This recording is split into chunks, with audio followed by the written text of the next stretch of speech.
procurar sair para acalmá-los.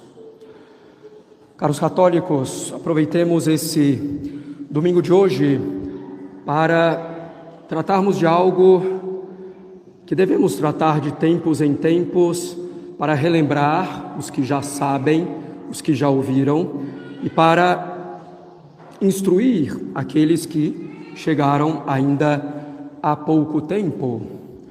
Nós vamos tratar então da modéstia nas vestes, e dentro da modéstia, sobretudo, o que diz respeito à decência nas vestes. Procuremos então entender bem isso e o seu fundamento. Caros católicos, nós, seres humanos, somos formados por corpo e alma. Estamos colocados entre os anjos, que são puro espírito, e os seres puramente materiais. No homem, a alma e o corpo estão unidos, formando a própria essência dele. Evidentemente, essa união natural entre a alma e o corpo, desejada por Deus, é algo bom. A alma precisa do corpo para realizar suas operações de maneira mais conveniente, mais perfeita. A alma, para conhecer as coisas, precisa dos sentidos, da imaginação. São Tomás diz que nada está na inteligência, a não ser que tenha passado antes pelos sentidos. Todo o nosso conhecimento, caros católicos, vem pelos sentidos. O corpo é, portanto, um bem para a nossa alma, um bem para o ser humano. A alma separada do corpo age de modo menos perfeito do que quando ela se encontra unida a ele. E por isso a alma deseja a ressurreição do corpo após a morte. Todavia, é claro que a parte mais nobre do composto humano é a alma, parte espiritual que pode conhecer a verdade e amar o bem. É pela parte espiritual ou racional, quer dizer, pela inteligência e pela vontade, que nos distinguimos dos animais brutos. E no homem, como em todas as coisas, o inferior deve estar subordinado ao superior. Portanto, é a razão que deve dirigir as ações do nosso corpo. É a razão que, reconhecendo a nossa natureza, reconhecendo a finalidade da nossa natureza, reconhecendo a finalidade de cada uma de nossas faculdades, é a razão que deve ordenar as nossas ações. A ordenação dos nossos atos, segundo a razão, constitui precisamente a virtude. A virtude é, então, a ordenação dos nossos atos, de forma que eles sejam conformes à nossa natureza de animais racionais.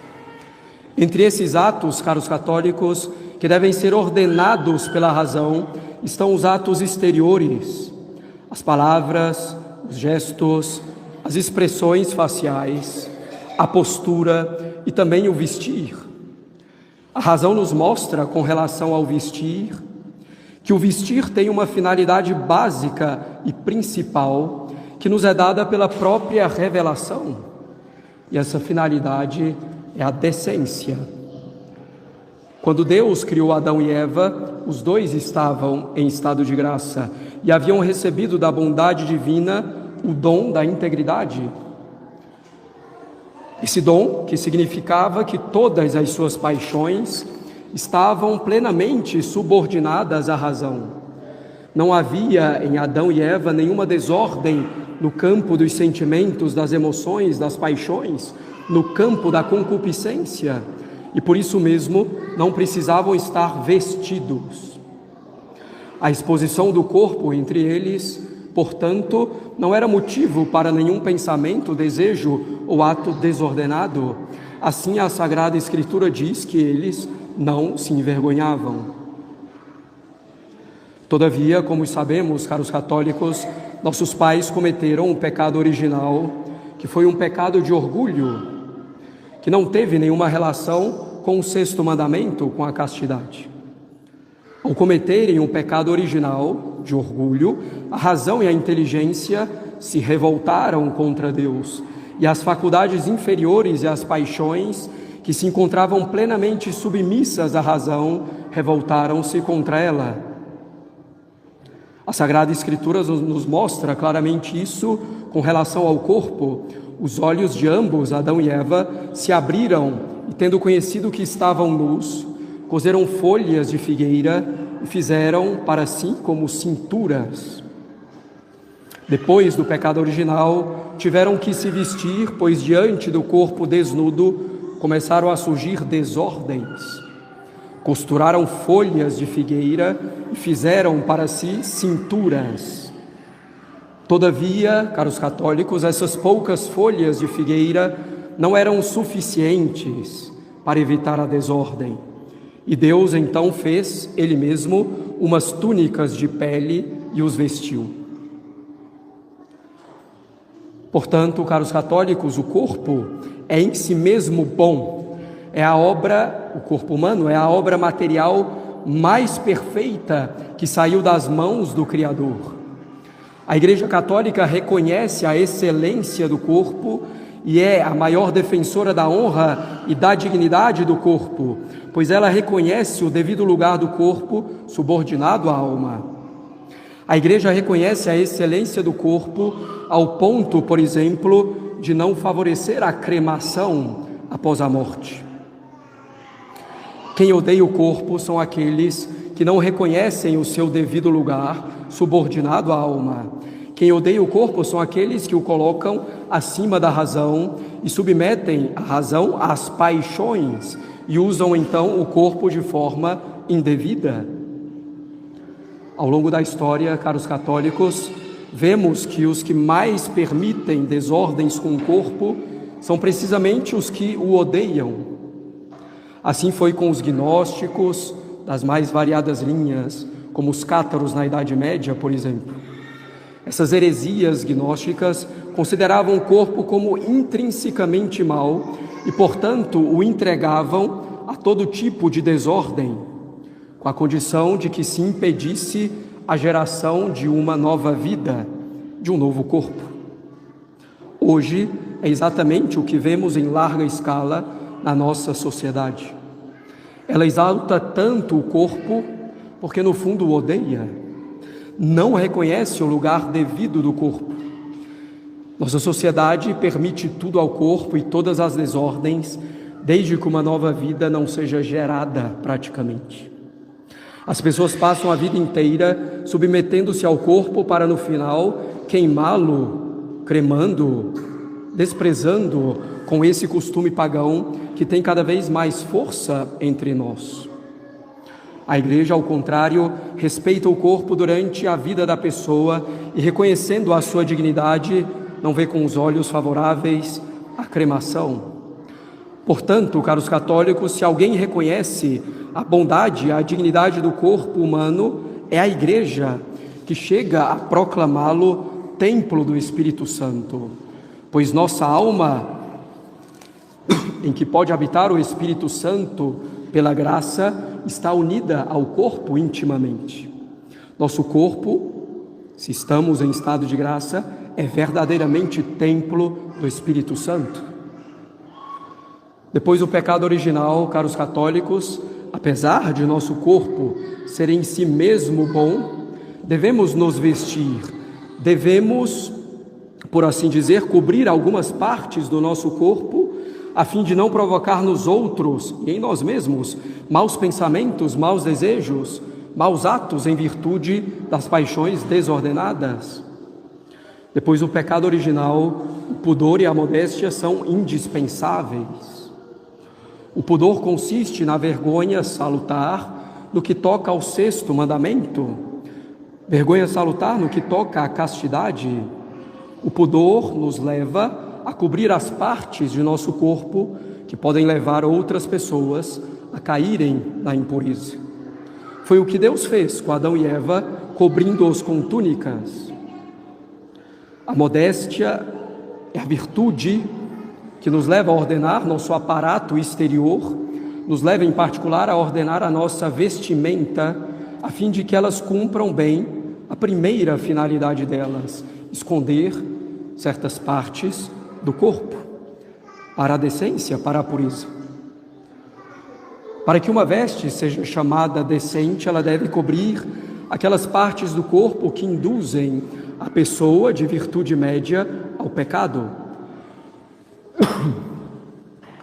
Essas partes que devem ser cobertas são aquelas que se encontram, como dizemos comumente, entre os joelhos e os ombros, incluindo os dois. Portanto, a roupa deve cobrir o joelho em todas as posições, inclusive quando se está sentado com as pernas cruzadas, por exemplo. As roupas devem ter mangas também, e não basta cobrir os ombros com véu quando se vem comungar, no caso da missa. A roupa cavada ou sem manga não pode ser considerada modesta, porque quase certamente mostrará, pelas suas aberturas, bem mais do que é lícito.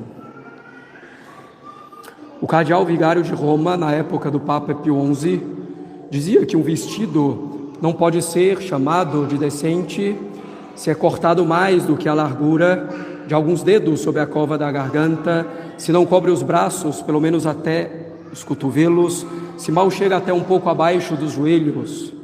Além disso, os vestidos de materiais transparentes são impróprios, dizia assim o cardeal vigário.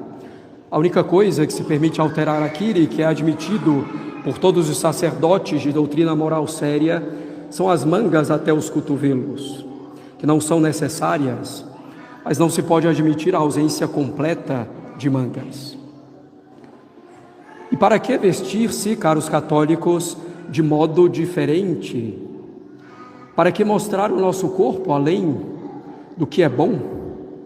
Para que atrair os olhares dos outros sobre nosso corpo? O que ocorrerá se nos vestimos mal, que tenhamos a intenção ou não de atrair esses olhares? Isso só é lícito entre marido e mulher na intimidade. Para que se mostrar aos outros o que se ganha ao expor o corpo aos outros? Isso nos fará ganhar o céu? Ao contrário. Para que ser ocasião de pecado para os outros? E não adianta dizermos que se por acaso o outro tem pensamentos ruins, a culpa é dele. Não, nós somos responsáveis pela salvação das almas dos nossos irmãos e devemos fazer a parte que nos cabe. Ai daquele que é causa de escândalos, nos diz nosso Senhor. Tudo isso se aplica de modo particular, ou de modo um pouco mais intenso, digamos, à mulher, pois a mulher tem uma inclinação natural maior a buscar agradar o homem pelo seu aspecto físico, e o homem, por sua vez, tem uma inclinação natural a querer deixar-se levar por isso, a querer ser agradado por isso. Vemos essa verdade claramente no livro do Gênesis, em que Eva é apresentada a Adão, que encontra nela agrado. Se essa inclinação permanece sóbria e moderada dentro da modéstia, ela não é ruim. Se ela se torna excessiva pela indecência, pelo excesso de ornato ou pelo luxo no ornato, ela se torna ruim, pecaminosa. Desse modo, caros católicos, a modéstia não é sinônimo de deselegância. A modéstia não se opõe à elegância. A elegância é perfeitamente bem-vinda, desde que seja modesta, sem excessos, sem atrair para si os olhares indevidos. Se essa modéstia se aplica principalmente à mulher, em razão dessas inclinações naturais na mulher e no homem, também o homem está obrigado a se submeter às mesmas regras de modéstia. Alguns pretendem, caros católicos, que a moda indecente já é tão comum em nossos tempos, tão difundida por todas as partes, em todos os ambientes, que ela não provoca mais as paixões desordenadas. Mas isso é falso. A partir de certo ponto, dizem os moralistas, as vestes indecentes sempre trarão prejuízo para o pudor, para a pureza. Esse limite é justamente composto pelos ombros e joelhos, que devem estar cobertos junto com o que se encontra entre eles. E ainda que as modas indecentes não conduzissem ao pecado contra o sexto mandamento, nós, cristãos, não devemos nos contentar com os padrões de uma sociedade decadente, corrompida, neopagã. Os jesuítas não se contentaram com a ausência de vestes dos índios, extremamente habituados a isso. Mudaram a maneira de vestir dos índios com a prudência que cabia na situação. Em virtude da união que existe, caros católicos, entre a alma e o corpo, podemos então considerar dois aspectos importantes nas vestes. A primeira é que a veste é reflexo da alma da pessoa. Portanto, se nos vestirmos mal, isso de alguma forma reflete uma desordem em nós, uma desordem espiritual interior.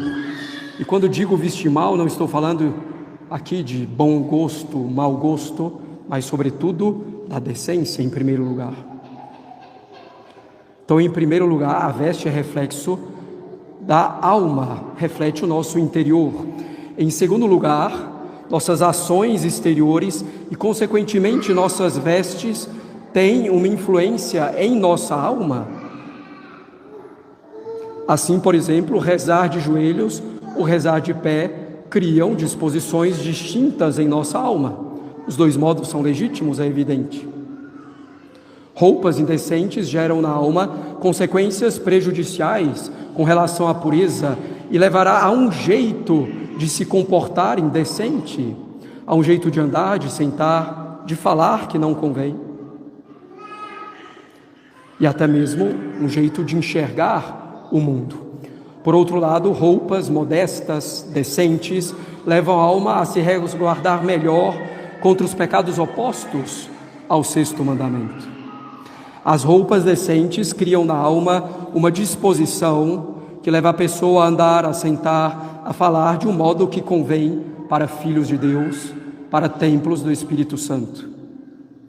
Assim, caros católicos, a roupa é também expressão de nossa alma e ela influencia a nossa alma. E como as roupas influenciam a nossa alma, é importante vestir de maneira adequada as crianças desde a mais tenra idade.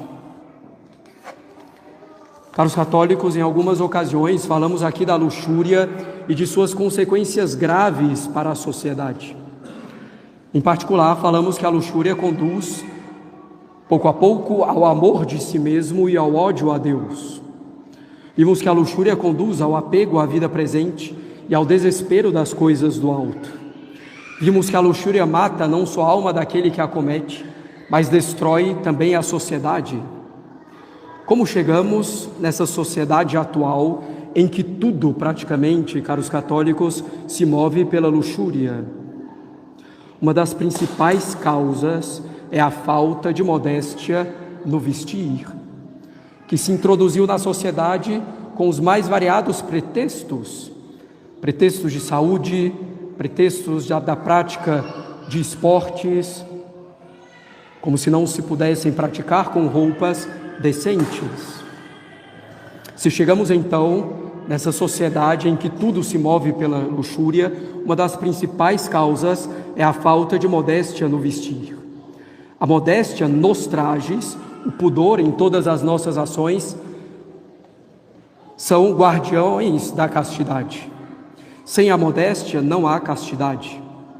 Sem a modéstia nos trajes não há castidade. Sem castidade não há amor a Deus. Por mais que a intenção da pessoa ao se vestir indecentemente não seja ser objeto do olhar das outras pessoas, ela será o objeto dos olhares e será ocasião de pecado se ela se veste indecentemente. Uma boa intenção não é suficiente para tornar boa uma ação ruim. Assim, vestir-se imodestamente porque faz calor, por exemplo, não se justifica. O calor é plenamente suportável. Também no passado havia calor e as pessoas se vestiam bem. Aqui em nossa capela, às vezes temos bastante calor, por vezes o ar não circula tanto, mas temos que nos vestir bem. Podemos pensar no próprio padre, que além das suas vestes normais, com a batina por cima de vestes normais, traz ainda todos os paramentos. Portanto, caros católicos, é preciso usar vestes modestas.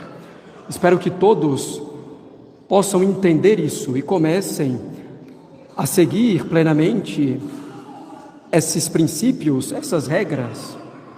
Que comecemos, se ainda não entendemos tão bem, pelo menos por obediência aos princípios da Igreja, a obediência que também é uma virtude excelente. E para deixar claro, as regras de modéstia não se resumem à igreja, à capela. Essas regras de decência nos trajes devem ser observadas sempre e em todo lugar. Elas dizem respeito à lei natural. Repitamos brevemente essas regras. As vestes devem cobrir tudo o que está entre os joelhos e os ombros, incluindo os joelhos e ombros, em qualquer posição, de pé, sentado, com pernas cruzadas e joelhos. As vestes devem, portanto, possuir mangas, devem ser sem decotes. As vestes não devem ser transparentes. É necessário, então, por vezes, colocar forro, anágua, o tamanho da saia, pois é relativamente comum a saia longa que se torna transparente contra a luz. Não deve ser em tom de pele. Não devem ser apertadas ou coladas ao corpo. Às vezes, caros católicos, será preciso um grande esforço, um grande desapego e uma grande generosidade para se vestir modestamente. Mas tudo isso é necessário, tudo isso é bom, tudo isso agrada a Deus e Deus nos dá as graças para fazê-lo. Será grande a recompensa de quem praticar as virtudes do pudor e da modéstia no vestir. Virtudes tão esquecidas, mas tão essenciais para a nossa vida, vida de católicos, tão necessários para o bem da sociedade. Deus saberá recompensar esse ato de caridade da pessoa para consigo mesma e para com o próximo.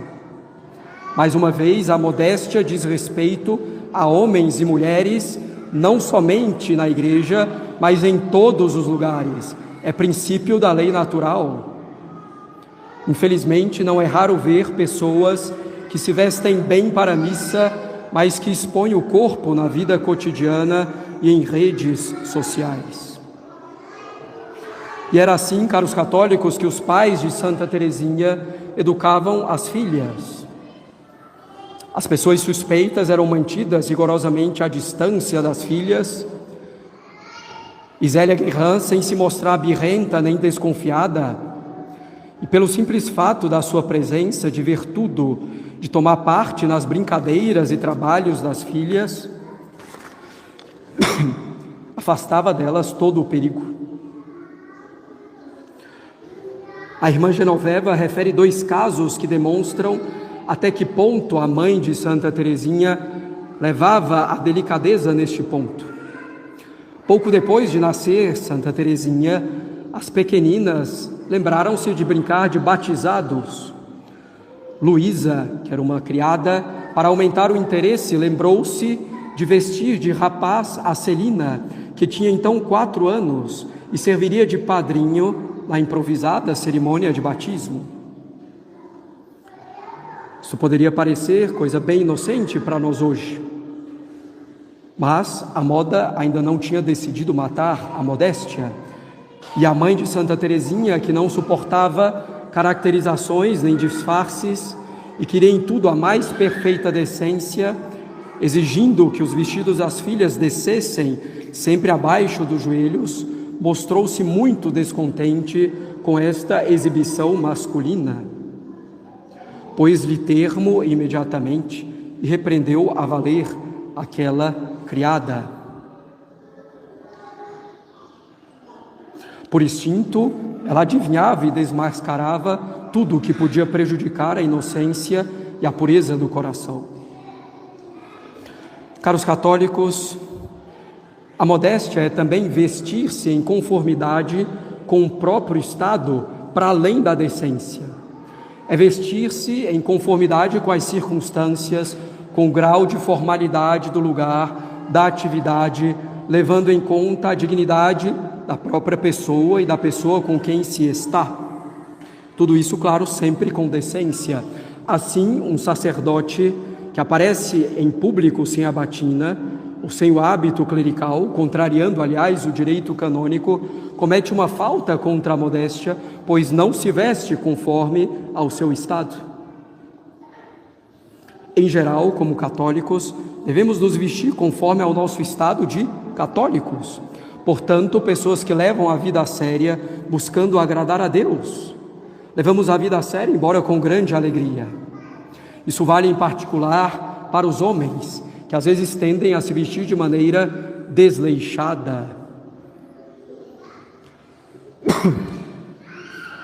Por exemplo, com bermudas e sandálias onde não convém, ou para receber pessoas com um pouco mais de dignidade, ou para se dirigir a elas em ocasiões que não convém, etc. Devem ser evitados, claro, 2 erros nesse ponto: por excesso, com cuidado indevido, com uma solicitude indevida, com traje, com afetação, mas também o erro por defeito, com desleixo, se vestindo como alguém que não leva a vida a sério. Devemos então evitar as roupas desleixadas e todas aquelas também com símbolos pagãos, com inscrições contrárias à religião, etc. Sobretudo na igreja é indispensável observar a modéstia também nesse ponto.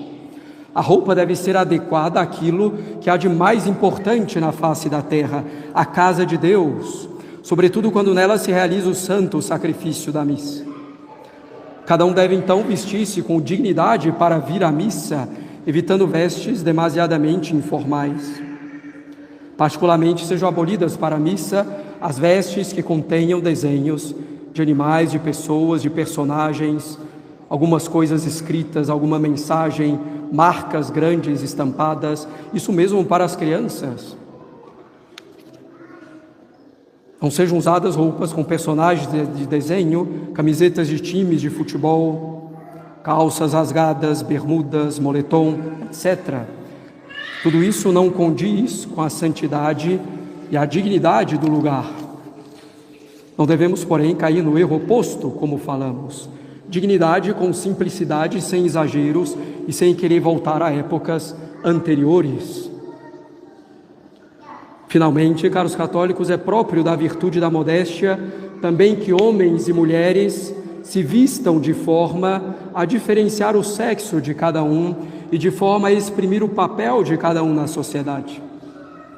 As vestes semelhantes de homens e mulheres causam muitos danos às próprias pessoas e à sociedade. Como dissemos, as vestes exprimem uma disposição da alma e terminam também influenciando o nosso comportamento. Se homens e mulheres se vestem igualmente, haverá um grande problema. E esse problema nós vivemos hoje, pois as roupas de homens e mulheres têm se tornado cada vez mais semelhantes, às vezes até se invertendo. As mulheres usando roupas que são mais próprias do homem e que levam a atitudes masculinizadas. Com essa confusão nas roupas, os homens são também cada vez mais efeminados, as mulheres cada vez mais masculinizadas. E o homossexualismo se difunde.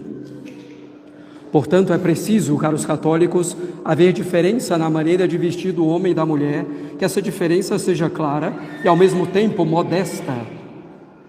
Essa mesma diferença deve existir nos adereços, no cabelo, etc. Por exemplo, não convém ao homem utilizar enfeites, isso convém à mulher, que deve fazê-lo com moderação. O homem pode apenas utilizar um sinal distintivo de sua função ou de seu estado, assim usa a aliança de casado, o bispo usa o anel para significar sua união com a diocese. Essa diferenciação clara entre homem e mulher deve ser não só na igreja, mas em todos os lugares. Caros católicos, as vestes imodestas ofendem ao Sagrado Coração de Jesus e por isso recitamos no ato de desagravo ao Sagrado Coração de Jesus. Queremos nós hoje desagravar-vos particularmente da licença dos costumes e imodéstias do vestido. de tantos laços de corrupção armados à inocência. Esse ato composto pelo Papa Pio XI. Nossa Senhora de Fátima também insiste na modéstia, ao ponto de a letra da música de Nossa Senhora de Fátima nos lembrar disso. Diz a letra: vesti com modéstia, com muito pudor, olhai como veste a Mãe do Senhor.